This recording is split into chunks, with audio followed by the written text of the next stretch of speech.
première des choses, remettez la fédération avec un comité élu.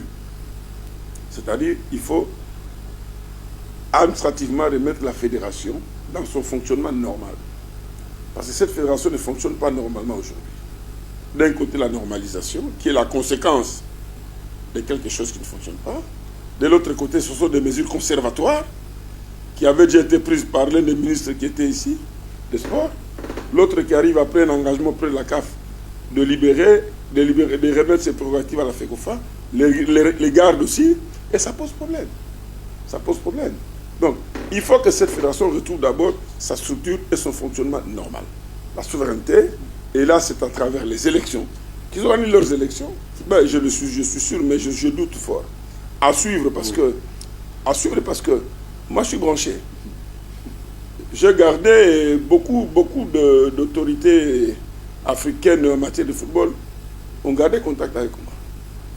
Mais quand j'ai dit tout à l'heure, tout déplacement des Comores à l'extérieur, première des choses, c'est se battre comme on peut glisser. Comment on peut glisser. Vous connaissez la raison? Si on organise des élections aujourd'hui, les gens de Mali vont revenir. C'est uniquement ça. C'est ça l'argument. Deuxième argument, il y a encore beaucoup de choses à faire au sein de cette fédération.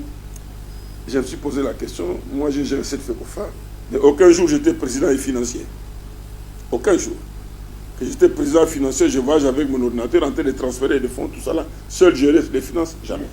Le finance était géré par les financiers et le deuxième vice-président. Le deuxième ou troisième vice-président chargé des finances. Mais moi, je ne faisais pas les transferts. Ça, c'est pas mon rôle. Mais c'est pas normal qu'un monsieur, quand il disparaît, c'est lui-même qui doit faire les transferts. Alors qu'ils ont engagé un financier. C'est pas normal. Je ne sais pas ce qu'on appelle remettre des choses en ordre. Ça pose un problème. Sérieux. Deuxièmement, comme je vous ai dit, le football est en train de souffrir de cela. Il souffre de cela parce que le championnat, c'est vrai qu'il y a des aléas. Il y a des aléas, il y a le transport qui pose problème aujourd'hui, les voies de transport et de communication qui posent d'énormes problèmes. Les clubs ne savent pas se mouvoir facilement. Il n'y a plus de compagnie d'aviation pour pouvoir le faire. Il n'y en a qu'un seul CCAA qui est déjà submergé. Le gouvernement a retiré sa décision de financer la Linafoot. J'ai appris la formule qu'ils ont choisie. J'ai pu comprendre que c'était une formule pour faire face à toutes ces difficultés. C'est toutes ces difficultés. Donc, cela signifie que le football ne se porte pas bien. Le football ne se porte pas bien. Mais j'aimerais toujours rappeler aux uns et aux autres que dans le football, ce sont les statistiques qui comptent. Ce ne sont pas des commérages. Celui-là, celui-là, celui-là, celui-là. Ce sont les statistiques. Et quelqu'un ne cesse de me rappeler tous les jours. Monsieur le Président, nous sommes le deuxième pays le plus capé. Toute compétition de la CAF confondue, nous sommes le deuxième pays le plus capé d'Afrique. Ça signifie que quelque part, et à un certain moment, on a produit. On a produit. Nos clubs étaient toujours au top. Notre championnat était parmi les 5 meilleurs championnats d'Afrique. Aujourd'hui, j'ai vu une liste qu'on a publiée dans les réseaux sociaux dernièrement. 12 premiers championnats, nous n'y sommes pas. Ça signifie que nous devons réfléchir. C'est ça le véritable problème. Le problème, ce n'est pas de chercher à savoir, il faut chasser tous ceux qui ont travaillé. Mais moi, j'ai travaillé, j'ai géré pendant 18 ans. 18 ans. Mais tous ces présidents de ligues, les présidents d'entente, des cercles à Kinshasa, à l'extérieur, à l'intérieur du pays, qui se sont battus avec parfois des moyens minimes pour bâtir, pour gérer ce football. Est-ce que vous pensez que vous allez arriver un jour, vous balayez tout le monde? C'est pas normal. Déjà, à la FECOFA là-bas, il y a des jeunes qu'on a formés. Il y a des jeunes qu'on a formés. Il y a des jeunes qui ont été formés sur le programme informatique, tout ça là, FIFA, qu'on sort, avec des CAF et ainsi de suite. Il y a des jeunes qu'on a fait former, qui ont suivi des formations en management des sports à l'université Cheikh Anta Diop, qui est une formation de la FIFA. Il y a ceux qui ont fait le droit sportif, qu'on a formé. Les gens qui ont fait la comptabilité sportive, toujours sur le module de FIFA qu'on a formé. On arrive un matin, ce sont des jeunes, ce sont des administratifs, des techniciens. Vous les chassez. Vous emmenez des gens qui n'ont aucune formation. Et comment vous pensez que ces choses iraient mieux? Comment vous pensez que vous allez mieux gérer? C'est vrai, les membres du comité d'exécution sont partis à travers la normalisation. Est-ce que le rôle c'était de chasser toutes ces informations, des jeunes qui étaient bien formés, qui constituaient l'âme même de la fédération. Indépendamment de M. Mali. Ces gens ont été formés pour ça. Vous le faites partie, vous amenez des gens. C'est pour faire quoi? Est-ce que c'est ça votre rôle? C'est pas ça votre rôle. C'est pas le rôle que la FIFA vous a donné pour la CAF. C'est la FIFA. Et toute la difficulté, c'est là. Vous avez des ratés, c'est là, et ainsi de suite. Tout. Il y a des difficultés. Une assemblée générale qui prend maintenant 9 heures ou 10 heures. Tout ça là parce qu'on sent le désordre. C'est ça la réalité. Et quand vous vous pointez à l'extérieur, on vous pose la question, pourquoi vous n'êtes pas prêt pour les élections? Non, parce qu'il y a encore l'esprit de M. Mali qui plane sur cette chose. C'est quoi la fin de compte? Quelqu'un m'a même dit hier qu'il paraît que tu seras le nouveau candidat. J'ai dit, mais écoutez, ils sont sérieux. Dans le football, j'étais président de la République. Hein? Pour la République du football, j'étais président de la République. À la CAF, j'étais premier vice-président. Président intérimaire de la CAF et de droit vice-président de la FIFA. Est-ce que vous pensez vraiment que je dois quitter mon piédestal pour revenir encore commencer à concourir pour être président de la fédération? C'est ridicule. C'est ridicule. Je dis, j'ai reçu pas mal de coups de filière. Il paraîtrait, je dis, mais il paraîtrait, qui vous a dit ça? J'ai plus d'ambition. Mon rôle maintenant, c'est de prodiguer des conseils. C'est de transmettre mon expérience. C'est ça mon rôle. Celui qui veut, il vient, on discute. Je vois des difficultés, des problèmes, je lui dis, voilà comment il faut contourner. Ceux qui ont comploté pour que je tombe, c'est les complots internes. Parce qu'il y a des externes internes. Quelle est la finalité aujourd'hui? Quelle est la finalité? Non, aujourd'hui, on est nulle part. On est nulle part. Je ne peux pas citer son nom. Ce matin, j'ai parlé avec un de mes collègues du comité exécutif qui est encore là. Tout ce qu'il m'a dit, grand frère, nous te regrettons aujourd'hui. Nous te regrettons. Tu nous manques. Parce que il n'y a plus d'autorité, il n'y a plus de leadership, la voix ne porte plus. Nous sommes devenus aphones. Et sur tout le plan. Et comment voulez-vous que les choses aillent mieux? C'est pour ça que je vous avais dit, première condition, remettez cette FECOFA-là en ordre. Mettez le comité. Évitez cette tendance à cause de Omar, on veut glisser tout ça là. Évitez ça. Ils ont voté, ils ont élu, ils ont tous travaillé sur un chronogramme qui est accepté par la CAF et la FIFA. Ils ont publié le chronogramme, qui les respecte, que cette fédération revienne dans son fonctionnement normal. Que le ministre s'écarte, remette les prérogatives de la FECOFA. Et que cette fédération commence à recevoir les fonds, les financements de la FIFA. Les programmes parce que ces programmes sont suspendus. Tous les financements sont suspendus. C'est ça l'urgence. Dès que la FECOFA aura son fonctionnement normal, ils vont se jeter maintenant dans leur programme de développement, ainsi de suite. C'est de ne pas passer le temps, dès qu'on arrive dans une réunion, qu'est-ce qui ne va pas là-bas? Non, non, donnez-nous encore 2 ans. Parce qu'on a encore beaucoup à faire. Beaucoup à faire quoi? Beaucoup à faire quoi? Beaucoup à faire quoi? On vous a donné 2 missions. Les textes avaient terminé, on les a travaillés, ils les ont travaillés. Les élections, le chronogramme est là. Allez aux élections. Allez aux élections. Que le maire gagne. S'il y a des intelligences qui ont travaillé avec moi, de quel droit vous allez les empêcher de revenir? De quel droit? Parce que vous avez formé un discours, un montage pour diaboliser. Même ce que vous avez trouvé de bon, diaboliser. Maintenant, ce discours vous rattrape.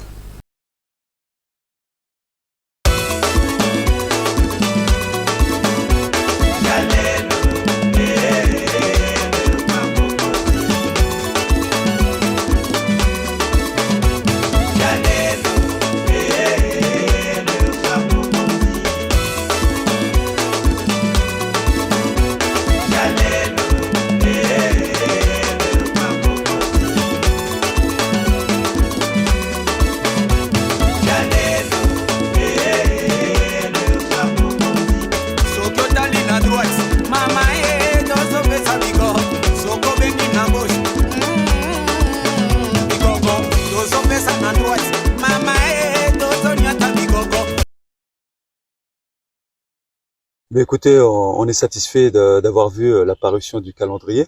Je crois que c'est important. Les joueurs se prépare pour ça. Je crois que avec mon staff, on est très satisfait de la préparation on a menée maintenant depuis bientôt 3 semaines. On a travaillé dans de bonnes conditions. On sait exactement les objectifs attendus. On sait exactement ce qu'on veut faire et on s'est préparé pour vraiment arriver prêt pour ces playoffs qui vont être excitants. Bien évidemment, j'avais déjà une idée sur cet adversaire qui est intéressant. Je sais qu'ils ont un nouveau coach. On connaît aussi sa philosophie. Mais au-delà de ça, j'ai un staff expérimenté qui connaît très bien le championnat de la RDC, et notamment le coach Raoul, avec qui on échange énormément.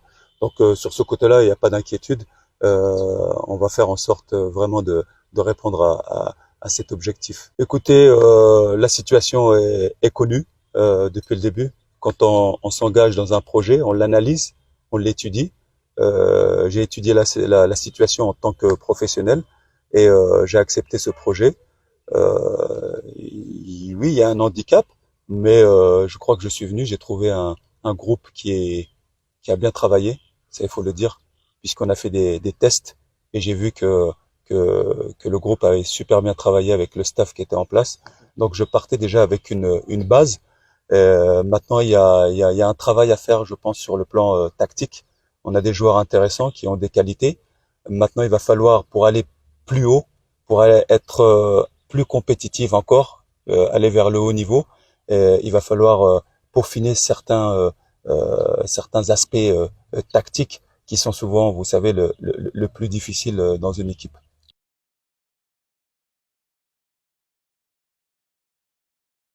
Rien ne sert de courir, il faut partir à point. Les JO Paris 2024 approchent et Marcella Sakobi s'attelle déjà pour y faire forte impression. Motif de la présence de la boxeuse et de son équipe samedi 24 février 2024 au cabinet du ministre des Sports et Loisirs. Kabulo Mwana Kabulo a rassuré de l'implication du gouvernement pour une préparation adéquate. Godefroid Mwamba, manager de la championne d'Afrique. Nous avions pris un calendrier qui partait du mois de janvier jusqu'à pratiquement au mois de juin, avant les Jeux olympiques, mais il s'est fait que nous avons connu du retard. C'est pourquoi nous venons voir son Excellence, Monsieur le Ministre, pour qu'il puisse nous aider. Il faut dire que nous l'avons trouvé un homme assez ouvert. Il nous a promis, et je pense que ce qu'il a dit, nous allons le vivre. Il a été très attentif envers les problèmes que nous lui avons posés et il s'est impliqué totalement. Et je pense que d'ici là, Marcella Sakobi se retrouverait à Paris pour pouvoir préparer les Jeux olympiques. Il faut dire que nous accordons beaucoup d'importance à ces Jeux olympiques parce que ça sera pour peut-être la première fois qu'elle ramènera une médaille. Le Congo n'a jamais eu de médaille des Jeux olympiques et nous pensons qu'elle offre une chance sérieuse pour pouvoir nous ramener la médaille. Loin de baisser la garde malgré le retard accumulé dans sa préparation, la pugiliste congolaise promet de travailler dur avec la motivation de gratifier le pays de la première médaille olympique. Oui, j'ai dit à mes fanatiques et à tout le monde qui me suit d'être toujours aie confiance en moi.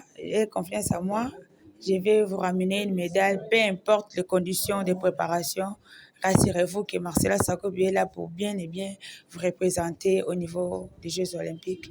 Je serai là pour vous donner vraiment le goût de la boxe congolaise. Maître Nancy Tchaba et Maître Guelor Tshisekedi, respectivement président de la dynamique de la femme sportive et conseiller juridique, étaient également dans la suite de Marcella Sakobi. Plus qu'un scandale vécu le dimanche 25 février 2024 au stade Tata Raphaël de Kinshasa. Un scandale inexplicable et qui ne se justifie pas, mais qui a sa raison d'être pour des personnes sans cœur qui sourient pendant qu'elles font mal. Tenez, alors que le stade martyr de la Pentecôte de Kinshasa est resté jusqu'à nouvel ordre strictement interdit à l'organisation des matchs de la Ligue nationale de football, le stade de Tata Raphaël, la seule solution palliative est aussi frappée de mêmes mesures d'interdiction. La décision est de la gestionnaire du vieux temple de football, Madame Lady Bouira Iyungu. Pour preuve, toutes les 3 rencontres prévues pour le dimanche 25 février 2024 n'ont pas eu lieu. Selon des sources dignes de foi et unanimes, Madame Lady Bouira est juste une simple exécutante de la décision prise par le ministre des Sports, Claude François Kaboulou-Mwana Kaboulo, pour des raisons connues de l'une et de l'autre. Et c'est aux dépens de la jeunesse congolaise ainsi sacrifiée sur l'autel des intérêts des auteurs de la décision. La mesure est tombée et d'application immédiate sans informer l'opinion sportive, moins encore l'organisateur de championnat et ses sociétaires. Conséquence, la mort dans l'âme, c'est par effet des surprises et des pincements au cœur que les 4 formations qui se sont retrouvées devant le stade Tata Raphaël avec toutes les entrées scellées, obligées de rebrousser chemin sans jouer. Pourtant, ces 4 formations ont engagé beaucoup de dépenses irrélatives. Bien arrivé ici, nous trouvons que le stade est verrouillé. Nous ne connaissons pas les raisons pour lesquelles le stade est verrouillé. D'ailleurs, je venais à peine d'arriver avec les joueurs. Je suis sorti du bus avec les joueurs. Mais nous n'avons pas eu le temps d'entrer au stade puisque le stade est verrouillé. Ce sont des manquements graves pour notre sport congolais. Nous qui sommes les animateurs du sport, nous regrettons infiniment pour les gens qui nous dirigent au niveau du ministère du sport, au niveau du stade, des gestionnaires. Ils ne peuvent pas prendre une décision unilatérale sans les consentements de parties prenantes. Nous sommes les partenaires privilégiés, les équipes. Nous avons dépensé. Et cette dépense qui va nous restituer. Chose curieuse, cette décision du ministre des Sports, Kaboulou-Mwana Kaboulo, exécutée par la gestionnaire Madame Lady, est tombée au moment où profilent à l'horizon 2 échéances sportives. D'une part, les playoffs de la Ligue nationale de football et de l'autre, la fin de la manche retour du championnat de la Ligue nationale de football Ligue 2. Chose étonnante, cette mesure de stricte application pour les matchs officiels ne l'est nullement pas pour les matchs de loisirs qui s'y jouent à longueur de journée et à défaut d'autres activités autorisées par Madame Lady Bouira Iyungu.